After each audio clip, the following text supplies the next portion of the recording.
청하니라. 아멘. 평안들 하셨습니까? 오늘은 도장 깨기라는 제목으로 하나님 말씀 나누고 기도하겠습니다.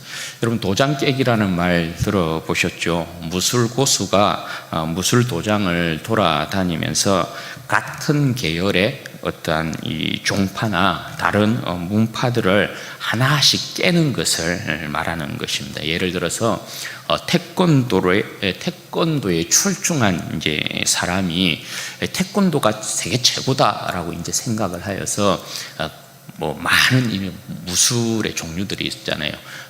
예를 들어서 주짓수, 그리고 무에타이, 쿵후, 합기도, 금도, 이런 여러 가지 종류의 무술이 있는데 그 무술 도장을 찾아다니면서 태권도의 그 실력을 가지고 하나씩 깨는 거예요. 그렇게 되면 여러분 어떻게 되겠습니까? 예를 들어서 태권도가 모든 무술의 종류를 깨고 태권도가 제패하였다, 모든 무술 중에 뛰어난 무술이다, 이렇게 소문이 나게 되면 많은 사람들이 무술을 배우기 위해서 어디로 몰리겠습니까? 태권도를 배우기 위해서 태권도장으로 이렇게 몰리게 되겠죠. 그런데 여러분, 이 도장 깨기라는 것이 결단코 쉽지 않습니다. 왜냐하면 태권도의 고수일지라도 주짓수를 하는 그 무술에 있어서 또 거기에 또 다른 고수가 있고, 무에타이도 마찬가지고 여러 종류의 무술에는 나름대로 고수들이 존재하고 있어서 도장 깨기가 그다지 쉬운 일은 결단코 아니다라는 것입니다. 그러니까 어떤 무술이 세계 최고다라고 정의하기가 결정하기가 굉장히 어렵다라는 것입니다. 여러분, 종교를 무술 도장으로 비유하여 볼 때 절대 깰 수 없는 도장이 있습니다. 그것이 여러분 어디인 줄 아십니까? 유대교라는 곳입니다. 하나님이 장시자시고 모세가 관장이라고 할 수 있는데요, 그리고 그 후예들이 서기관들이고 바리새인들이고 유대인이라고 할 수 있습니다. 수많은 종교에서 유대교 도장 깨기를 시도했습니다. 바알이나 아세라나 아스다롯이나 암몬이나 그리고 그 주변에 에돔이나 그쪽의 신들, 밀곰이나 크모스, 그리고 라, 벨과 느부, 성경에 등장하는 수많은 이 종교 그리고 신들이 유대교의 이 도장을 깨기 위하여서 많이 도전들을 했죠. 그런데 여러분, 한 종교도 유대교를 깰 수 없었다라는 것입니다. 예수님마저 죽여버린 종교가 여러분 어디입니까? 유대교입니다. 그만큼 유대교는 강한 종교입니다. 이 말은 유대교를 신봉하고 있는 자들 역시 강한 자들이다라는 것을, 어지간해서는 개종하기 힘든, 그 생각을 바꾸기 힘든 자들이다라는 것을 말씀하는 것입니다. 그런데 오늘 드디어 이 유대교라는 강한 이 종교가 깨지는 것을 우리가 보게 됩니다. 지난 시간에 여러분, 이방인 고넬료가 하나님 앞에 그의 기도가 구제가 상달되어서 또 하나님께서 그를 기억한 바 되어서 하나님께서 그에게 나타나셔서 요바의 시몬의 집에 머물고 있는 베드로를 청하도록 하라 하신 내용에 대해서 우리가 살펴보았죠. 고넬료가 그렇게 천사의 지시함을 받고 요바에다가 자신의 부하 중에 경건한 사람 하나를 택하고 또 하인들 중에 2사람을 택하여서 시몬을 청하기 위하여서, 베드로를 청하기 위해서 요바로 사람을 보냈습니다. 그렇게 저들이 요바에 도착하게 되는데 그때가 이제 한 제6시쯤 되었습니다. 6시는 유대인의 정규 기도 시간을 이야기합니다. 유대인들은 하루에 3번 3시, 6시, 9시에 기도하게 되어 있습니다. 그러니까 우리로 치면 오전 9시, 12시, 그리고 오후 3시가 정규 기도 시간이 되는 거죠. 12시가 되어서 베드로가 지붕 위에 올라가서 정규 기도 시간이니까 기도하기 시작했습니다. 그리고 난 이후에 기도를 끝내고 이제 시장기가 도니까 밑으로 내려와서 밥을 이렇게 먹으려고 하는데 주님께서 하늘을 열어서 환상을 보여주시는 것입니다. 11절 12절 말씀에 보면 그 환상에 대한 내용이 나오죠. 큰 보자기 같은 그릇 하나가 하늘에서 내려오는데요. 그 안을 보니까 어떤 것들이 있습니까? 땅에서 네 발 가진 짐승들, 그리고 땅에서 기는 것들, 공중에 날아다니는 새들이 가득한 것입니다.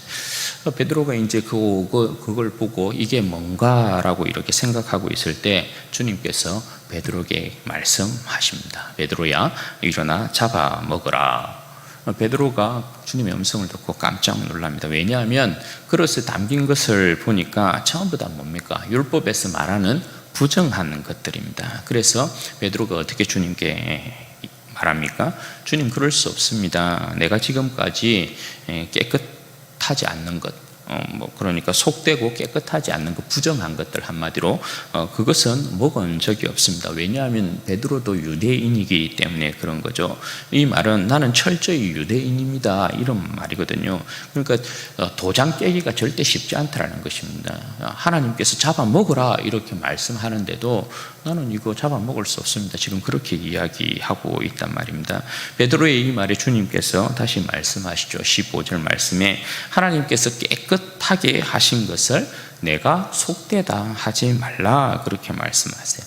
이 말씀은 이전에 하나님께서 모세를 통해서 주신 정결과 부정의 개념을 완전히 깨고 있는 그런 이제 모습이라고 할 수 있습니다.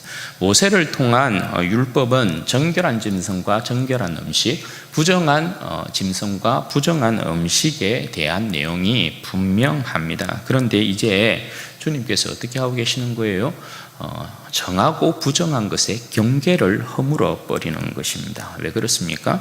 율법에 따르면 분명히 베드로에게 잡아먹으라고 한 이 짐승들이 부정한 것이거든요. 그런데 하나님께서 어떻게 해요? 이것을 잡아먹으라 이렇게 말씀한단 말이에요. 잡아먹으라 말씀하시는 이유는 부정한 것도 이제 정하다라는 것을 말씀하고 있는 것입니다. 이것을 베드로에게 3번 반복해서 보이십니다. 그리고 그 그릇이 다시금 하늘로 올라가죠. 3번 반복했다라는 건 이것이 확실하다라는 것을 매우 강조하는 것입니다. 그러니까 유대교의 신봉자인 이 베드로의 생각을 깨는 것도 쉽지 않아서 3번 보여준 것이라고 할 수 있고요. 또 이 3번 보여주신 것은 하나님께서 이제 이전에 모세를 통하여서 말하였던 정하고 부정한 율법이 이야기하고 있었던 이 부분을 완전히 폐하셨다라는 것을 강조하는 의미로도 3번 보여주셨다, 이렇게 말씀드릴 수 있는 것입니다. 그러니까 예수 그리스도 안에서 새로운 이제 하나님의 법과 질서가 나타난 것을 여기에서 말씀하고 있는 것입니다. 그런데 17절 말씀에 보면 베드로는 이때까지만 해도 이게 도대체 무슨 일인가에 대한 부분에 있어서 굉장히 의아한 생각을 하고 있었던 것입니다. 베드로에게 이 일이 일어나고 무슨 일인가에 대한 부분을 생각하고 있을 때 그때 고넬료가 보낸 사람들이 그곳에 마침 도착을 해서 베드로를 찾고 있습니다. 그때 성령께서 베드로에게 말씀하시기를 내가 그들을 보냈으니까 의심치 말고 그들을 따라가라, 그렇게 말씀을 하십니다. 그렇게 성령의 지시를 받아 베드로가 지붕 밑으로 이제 그 집으로 내려오니까 그 사람들을 이제 만나게 되죠. 그리고 그 사람들에게 무슨 일이냐 이렇게 물으니까 그 사람들이 고넬료와 관련된 모든 자초지종을 베드로에게 이야기하고 있습니다. 그렇게 그들의 말을 듣고 보니까 해가 이제 진 것 같습니다. 그래서 베드로가 그들을 불러서 함께 그곳에서 유숙하자, 그렇게 말씀하면서 그들이 함께 유숙하게 됩니다.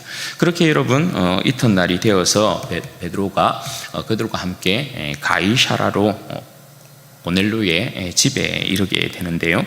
고넬료는 그때 이미 어떻게 하고 있습니까? 베드로를 맞이할 준비를 하고 있습니다. 자신의 가족뿐만 아니라 친족들 그리고 가까운 친구들을 다 불러 모아놓고 있습니다. 자기에게 주어진 이 구원의 기회를 자신을 위해서만 사용하고 있는 고넬료의 모습이 아니라 자기가 알고 있는 모든 사람들을 다 불러 모아놓고 있는 고넬료의 모습입니다. 그러니까 여기에서도 고넬료는 어떠한 사람인가에 대한 모습이 그대로 드러나고 있는 그런 모습이라고 할 수 있겠습니다. 25절 말씀해 보면 베드로가 이제 도착을 하니까 고넬료가 어떻게 합니까? 너무 귀하죠. 그래서 고넬료에게 납작 엎드려 절을 하고 있습니다. 이것은 사실 고넬료를 주님을 맞이하는 듯, 베드로를 고넬료가 주님을 맞이하는 듯 그렇게 맞이하고 있는 모습입니다. 여러분, 이 모습을 한번 생각해 보세요. 지배국의 백부장이고요, 순수 로마 사람입니다. 이 고넬료는 지배국의 백부장이 피지배국의 지배를 당하고 있는 유대인, 그것도 이 베드로는 여러분 촌부 아니겠어요, 그죠?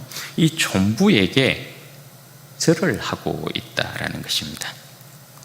여러분, 주님을 경외함이 아니면 결코 이 뒤바뀐 권위에 대해서 이런 모습 나타낼 수 없습니다. 그런데 여러분, 고넬료가 이렇게 이제 자기에게 절을 할 때 베드로도 사실은 깜짝 놀라긴 합니다. 굉장히 당황스러운 거죠. 왜냐하면 절을 하는 행위는 하나님께 하는 것입니다. 하나님에 대한 경배의식이기 때문에 사람이 받아서는 안 되는 행위거든요. 그러니까 베드로가 어떻게 합니까? 고넬료가 넙죽 이렇게 절을 하니까 이렇게 세우면서 나도 사람이라 그렇게 이야기하고 있는 것을 보게 되죠. 그것은 베드로가 그 내용을 잘 알고 있기 때문에 그런 것입니다. 절을 하는 건 하나님께 대한 경배의식이지 사람에게 해서는 아니 되는 행위이기 때문에 그렇게 이야기하고 있는 것입니다. 어쨌든 그렇게 베드로가 환영을 받고 집 안으로 들어가 보니까 많은 사람들이 모여 있습니다. 베드로가 굉장히 궁금하죠. 그리고 한편으로는 굉장히 이 상황이 부담스러운 것입니다. 왜 그렇습니까? 28절 29절에 보면 유대인으로서 이방인과 교제하는 것은 뭐라고요? 그들의 법에 있어서는 위법입니다. 위법. 유대인들이 이방인과 교제하고 이방인의 집에 들어가서 친분을 쌓고 이것 자체 있을 수 없는 일이에요. 이게 위법이란 말입니다. 그러니까 한마디로 유대인의 도장에 이방인을 드리는 일은 절대 있을 수 없다라는 말이 되는 것이죠. 그런데 이때는 여러분 어때요? 베드로가 하나님께서 자기에게 보여주신 그 환상을 깨닫고 있는 거죠. 그래서 28절에 보면 하나님이 내게 지시하사 아무도 속되다 하거나 깨끗하지 않다 하지 말라 하시기로 부름을 사양하지 아니하고 내가 너희에게 왔다. 그렇게 이제 이야기하고 있는 거죠. 그런데 굉장히 궁금하잖아요. 베드로의 입장에서는 이들이 왜 나를 불렀는가에 대한 부분. 그래서 무슨 일로 나를 불렀느냐. 내가 이러한 위험을 감수하고도 왔는데 내용이 궁금하다라는 것입니다. 그 말에 이제 30절에서 33절 말씀에 보면 고넬료가 여차여차 베드로를 청한 이유에 대해서 소상하게 이야기하고 있습니다. 한마디로 줄이면 여러분 뭡니까? 주님께서 당신을 초청하여서 말씀을 들으라고 했다. 그렇게 이야기하고 있는 것입니다. 그때 이제 베드로가 고넬료의 이 말을 듣고 크게 깨닫습니다. 34절에서부터 43절의 내용인데요. 베드로의 이제 생각이 여기에서 한번 착 깨집니다. 왜냐하면 지금까지 저들은 하나님이 유대인들만의 하나님인 줄 알았습니다. 그런데 고넬료의 말을 듣고 보니까 베드로가 고백하고 있는 내용이 뭡니까? 하나님께서는 자신들뿐만 아니라 하나님을 경외하는 모든 이방인들도 받으셨구나라는 것을 고백하고 있습니다. 그러니 당연히 저들에게도 뭐예요? 경건한 유대인들에 대하여서 이방인이지만 하나님을 경외하는 자를 하나님이 받으셨기 때문에 하나님께서 보내신 아들 예수 그리스도로 말미암는 완전한 구원의 역사, 그 역사도 여러분 뭐예요? 아낌없이 그들에게 증거해야 된다는 것입니다.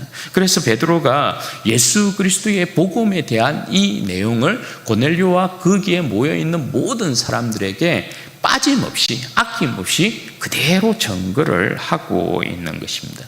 그러면 여러분 왜 베드로를 통한 증거냐? 그 내용을 여러분 어떻게 설명하고 있습니까? 40절에서 42절 말씀에 보면 예수 그리스도의 죽음과 부활에 있어서 그 증인이 누구라는 것입니까? 모든 사람에게 예수 그리스도께서 그의 부활을 나타내지 않았다는 것이에요. 예수 그리스도의 부활을 목격한 사람이 누구라는 겁니까? 사도들이라는 것입니다. 사도들이 예수 그리스도의 부활을 목격한 참 증인이라는 것입니다. 그러니까 사도들을 통한, 이 말씀은 뭐냐 하면 사도들을 통한 복음 증거를 이야기해요. 사도들을 통한 복음 증거, 유대인인 사도들을 통한 복음 증거. 왜냐하면 구원의 질서가 여러분 어떻게 돼요? 구원의 질서는 첫 번째 유대인이에요. 그리고 이방인이에요. 첫째는 유대인이요, 그 다음으로는 헬라인이로다, 이방인이로다. 이게 하나님의 구원 질서예요. 그러니까 베드로는 여러분 유대인의 대표잖아요. 베드로는 유대인의 대표이니까 모세의 후예 아니겠어요? 그러니까 이 베드로를, 유대인 사도인 이 베드로는 또 예수님의 제자들 중에 수제자 아니겠어요? 이 베드로를 통하여서 예수 그리스도의 이름을 이방인에게 전하는 것입니다. 그리고 그 베드로의 증언을 통하여서 고넬료를 비롯한 그 자리에 모인 모든 사람들이 예수 그리스도로 말미암는 제사함을 받게 하고 있는 것입니다. 베드로가 그렇게 예수 그리스도의 주되심에 대하여서 고넬료와 그 자리에 모여 있는 모든 사람들이 증거할 때에 일어난 놀라운 사건이 하나 있습니다. 그게 뭡니까? 44절에서 48절 말씀에 보면 성령이 그들에게 임하는 것이에요. 베드로를 비롯하여서 베드로와 함께 욥바에서 온 유대인들이 있거든요. 여기에 보면 다음 시간에 보기는 6명이 함께 옵니다. 이들이 보면 깜짝 놀래버리는 거죠. 여기에서 다시 한번 베드로가 깨집니다. 여기에서 완전히 이제 이 장면에서 유대교라는 도장이 완전히 깨지는 부분이라고 할 수 있는 거죠. 왜 그렇습니까? 아니, 자기들에게만 하나님께서 마지막 시대에 주의 영을, 예수 그리스도의 영을, 통치의 영을 자기들에게만 붓는 줄 알았는데 오늘 베드로가 말씀을 전할 때 어떤 사건이 일어났다고요? 자기들에게 부어진 성령이 그대로 그들에게도 부어지는 거예요. 그러니까 그들이 방언을 하면서 하나님을 높이거든요. 그러니까 여기에서 깨닫는 게 여러분 뭡니까? 고넬료와 거기에 모여 있었던 모든 이방인들이 성령을 받았다는 것은 모두가 한 주 예수 그리스도 안에서 한 하나님 아버지를 섬기게 되었다는 확정이에요. 확정. 그러니까 여기에서 뭡니까? 완전히 유대교라는 도장이 깨어져 버리는 것을 이야기해요. 이방인과는, 그전에는 베드로의 이 생각은 뭐냐면 이방인과는 절대 하나 될 수 없다라고 생각했던 사람이 베드로예요. 그러니까 예수 그리스도의 사도들이지만 이 역사가 일어나기 전까지는 구원은 여전히 뭐예요? 예수 그리스도를 통한 유대인의 것이다라고만 생각했다고요. 그런데 고넬료에게 성령이 부어진 이 사건을 통해서 예수 그리스도로 말미암는 구원은, 하나님의 이 구원 역사는 유대교만을 위한 것이 아니구나, 유대인들만을 위한 것이 아니구나, 온 세상을 위한 것이구나, 온 세계의 이방인들을 포함하고 있는 것이구나, 그것을 깨닫게 되었다라는 것입니다. 그러니까 여러분 베드로가 어떻게 합니까? 아니, 자기가 말씀 전할 때, 복음을 전가할 때 성령께서 그들 가운데 임하시는 역사가 일어났으니까 이건 하나님의 역사잖아요. 자기가 뭐라고, 그죠? 그러니까 하나님께서 받으신 자를 자기가 뭐 어떻게 할 수 없는 거죠. 그러니까 어떻게 하고 있습니까? 예수 그리스도의 이름으로 세례를 줘라. 함께 온 그들에게, 그들이 제자인 것 같죠. 그러니까 그들에게 세례를 베풀라, 그렇게 이야기합니다. 그래서 고넬료와 그 자리에 모여있는 모든 사람들이 예수 그리스도의 이름으로 세례를 받고 있습니다. 이 모습이 여러분 뭐예요? 유대교라는 이 문파, 종파가 완전히 깨지고 예수교라는 새로운 문파가 새롭게 장시된 모습이라고 할 수 있는 것이죠. 여러분, 오늘 말씀을 통해서 한 3가지 교훈을 우리가 얻었으면 좋겠어요. 첫 번째, 하나님께서 옳다 하는 것이 옳은 것이다 라는 것입니다. 하나님께서 최종적으로 옳다 하시고 참이라고 하신 것은 예수 그리스도입니다. 예수 그리스도가 진리예요. 예수 그리스도가 참이에요. 예수 그리스도의 가르침이 진리다 이 말입니다. 이 말은 뭐냐면 예수 그리스도로 말미암아 하나님께서 지으신 세계를 보아야 된다는 것입니다. 예수 그리스도를 통하여서 하나님께서 이전에 이 경영해 오셨던 역사를 해석할 수 있어야 된다는 것입니다. 예수 그리스도를 통하여서 앞으로 펼쳐질 세계를 해석할 수 있어야 된다는 걸 이야기하는 것입니다. 하나님께서 옳다는 것이 옳은 것입니다. 잡아먹으라 하면, 하나님께서 부정한 것을 잡아먹으라 하면 잡아먹어야 되는 거예요. 인간의 여러분 고정관념이란 굉장히 부수기 힘든 도장과 같은 거예요. 유대인들이 가진 유대교라는 고정관념이 예수 그리스도를 십자가에 못 박아 죽여버리잖아요. 여러분 우리에게도 이게 있습니다. 우리에게도 여러분 고정관념이라는 게 있습니다. 그러니까 우리가 그동안 이방인으로서 세상을 버타며 살았던 그 가운데서 쌓았던 어떤 경험이나 지식이나 여러분 이 모든 것들이 고정관념으로 우리 가운데 그대로 남아있을 수 있습니다. 옛것을 포기치 않는 그런 모습들요. 그러니까 다들 세상을 살아가는 자기 나름대로의 기준이 있는 거죠. 그런데 여러분 이게 뭐라고요? 자기 나름대로의 이 기준이 자신을 망치고 교회를 망칠 수 있다라는 것입니다. 이것이 여러분 말씀하는 건 뭐냐면 자기 나름대로 가지고 있는 이 기준과 고정관념이라는 것이 곧 내가 살아온 방식, 내가 걸어온 길, 내가 얻은 것, 내가 가진 것, 내가. 성경은 내가가 중요하다라고 결코 이야기하지 않습니다. 내가 그동안 살아온 방식과 내가 고집했던 것이 중요하다고 결단코 이야기하지 않습니다. 내가가 여러분 중요하게 되면 두 가지 중에 하나의 결론이 나요. 첫 번째는 뭐냐면 내가가 중요하게 되면 내가가 중요하면서 내가 가진 고정관념이 나의 기준이 되어지면 철저히 십자가의 원수가 될 수 있다.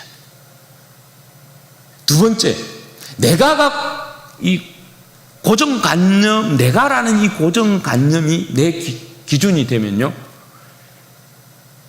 말씀 앞에 철저히 부서질 수 있다.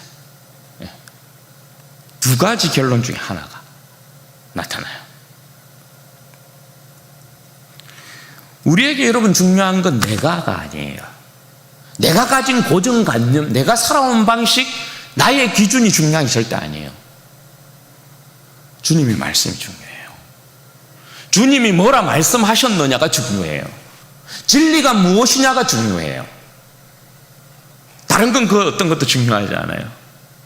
우리는 그렇게 판단하잖아요. 우리도 그렇게 판단할 수 있거든요. 저 사람은 아니야 라고 판단할 수 있어요. 그렇잖아요. 저 사람은 전도할 때도 보면 그렇거든요. 전도할 때도 보면 저 사람은 구원받는 사람 아닐 거예요. 우리가 가린다고요? 그런 실수를 흔히 많이 해요. 네. 우리는 아니라고 하는데 하나님은 뭐라 말씀하신다고요? 주님은 뭐라 말씀하신다고요? 우리는 아니라고 판단하지만 주님은 맞다라고 판단하신다는 거예요. 여러분 우리의 구원 자체가 그런 것입니다. 우리의 구원 자체가. 우리의 구원 자체라는 것이 세상 사람들이 볼 때는 저 사람들은 아니야 라고 판단했을 수 있는 사람들 아니에요? 저는 제 모습을 보면 그렇다 생각하거든요. 저 인간은 절대 구원받을 수 있는 인간이 아니야 라고 생각할 수 있거든요. 세상 사람들은 다 아니야 라고 할 수 있어요. 그런데 나의 구원은, 우리의 구원은 뭐라는 거예요? 어떻게 해서 이루어졌다라고요? 주님께서 맞다라고 하신 거라고요. 부정한 자이지만 내가 저 사람을 정결케 했다라는 거거든요. 그래서 우리의 구원이 이루어진 거예요. 그러니까 중요한 건 내가가 중요한 게 아니에요. 나의 고정관념이나 나의 기준이 중요한 게 아니에요. 주님께서 어떻게 말씀하셨는 거예요. 그게 중요하다. 그러니까 내 판단 기준이 아니라 주님의 말씀의 판단 기준, 하나님께서 옳다 하신 것이 옳은 것이다. 그걸 기억해요. 그리고 두 번째, 복음은 여러분 조화의 아름다움이다라는 거예요. 이전에 보면 우리 다 기억하실 수 있겠는데 한지붕 세 가족이라는 드라마 있었어요. 순돌이. 그거 여러분 아시죠? 드라마, 아침 드라마. 한지붕 세 가족. 오늘 여기의 모습에 보면 한지붕 세 가족의 모습이 그대로 드러나요. 무두장이 이 시몬이라는 집에 여러분 세 종류의 사람이 함께 유숙을 해요. 유대인 베드로가 한 종류고 또 누구예요?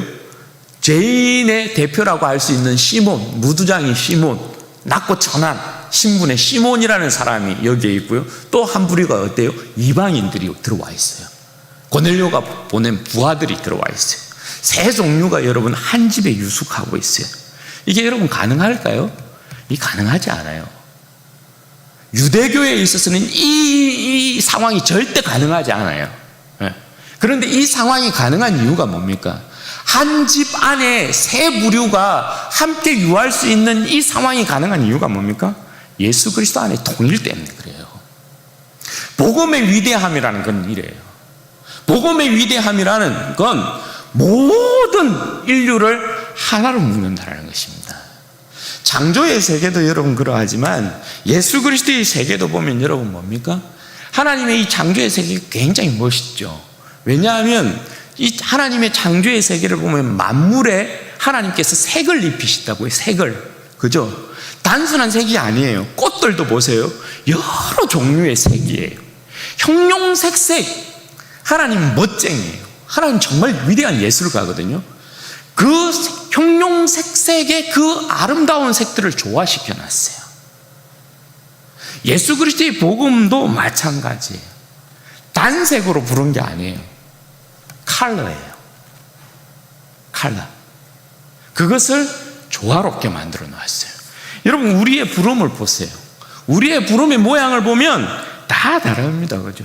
예수 그리스도 안에 모여있는 우리의 모습들이 다 달라요. 인격이 다르고 외모가 다르고 성량과 성품, 성질, 성격, 환경, 배경 모든 것들이 여러분 전부 다 다릅니다.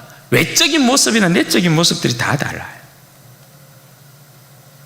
그런데 주님께서 각각 다른 우리의 모습을 있는 모습 그대로 받았다는 거예요.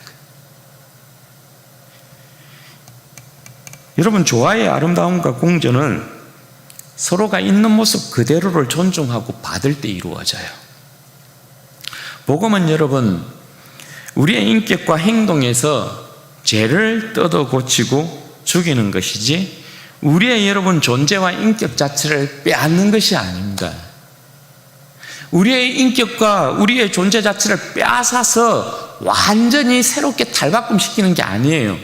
단지 그렇게 보이는 건 우리가 가지고 있는 인격과 성품 가운데 죄가 제일 적기 때문에 그래요. 제거되었기 때문에 그렇게 보일 뿐이에요. 복음은 우리의 있는 모습 그대로를 가지고 와요.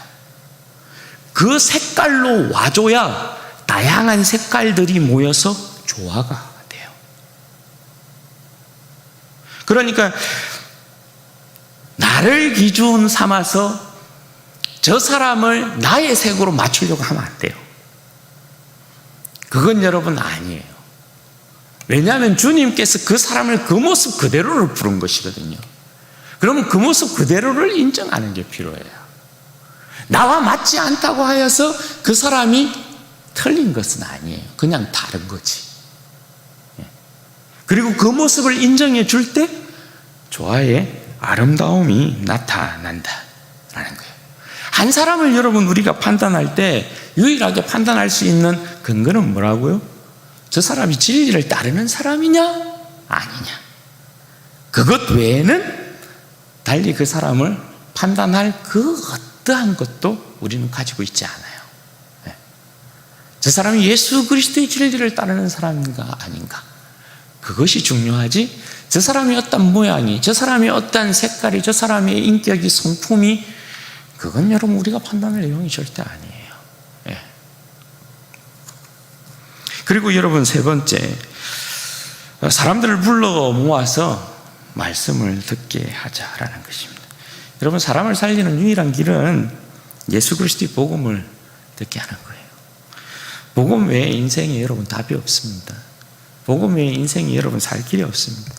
여러분 오늘 고넬료가 불러 모은 사람들을 보세요. 그의 친척들과 그의 친구들. 이 사람들이 뭐 사회적으로 보면 지배국에 있는 위치에 있는 사람들인데요. 로마에 여러분 시민권 하면 대단한 것입니다. 지금의 뭐 미국의 시민권자 이거 뭐 잽도 안 돼요.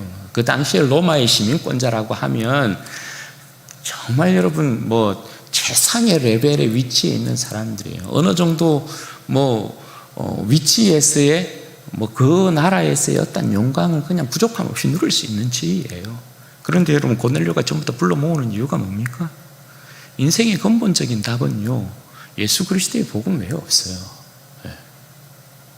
사람이 제 아무리 자신들이 가지고 있는 어떤 세상적인 뭐 만족 가운데 뭐 부귀 영화 가운데 자기의 인생을 잘 살고 있다고 하지만 그것이 정답은 아닌 것이거든요.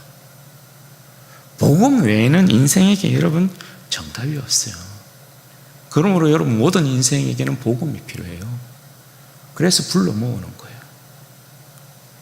저는 개인적으로 이 말씀 보면서 그렇게 생각해요. 나의 인생이 고넬료와 같은 인생이 되면 좋겠다. 모든 인생들을 끌고 모아서 인생의 근본적인 해답, 근본적인 문제를 해결할 수 있는, 해결해야만 하는 복음의 말씀을 들려주고 싶다. 오늘 고넬료의 모습을 보면 그야말로 여러분 뭐예요? 축복의 통로 아닙니까?